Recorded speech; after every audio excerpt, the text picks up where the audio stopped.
পড়তে বসতেও মন চাচ্ছে, ফোন ঘাঁটতেও মন চাচ্ছে, তাই বই নিয়ে বসে ফোন ঘাঁটতেছি। ফোন ঘাঁটার সময় একবারও আমার মনে হচ্ছে না আমার যে বইটা নিয়ে বসে আসছি আর বইটা পড়া দরকার।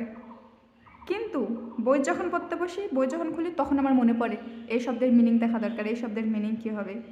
ফোনটা ওই শব্দের মিনিং দেখার জন্য ফোনটা হাতে নেবো, ঠিক আছে, ওই শব্দ দেখার জন্য ফোনটা হচ্ছে হাতে নিব। হাতে নেওয়ার পর একটা নোটিফিকেশন আসবে, ওই নোটিফিকেশনে ক্লিক করে আমি ফোনের কোন প্রান্ত থেকে কোন প্রান্ত যাব, মানে নোটিফিকেশন থেকে রিলসে ঢুকবো, রিলসে থেকে ভিডিও ঢুকবো, ভিডিওতে ঢুকে মানে এই থেকে এই ঢুকবো। কিন্তু আমার আর আমার আর বইয়ের কথা মনে হবে না যে আমি একটা শব্দের মিনিং দেখার জন্য ফোনটা নিয়েছিলাম। কিন্তু ফোন যখন আমি দেখব তখন আমার মানে শুধু ফোনই মাথায়, রিলসে মাথায় থাকবে।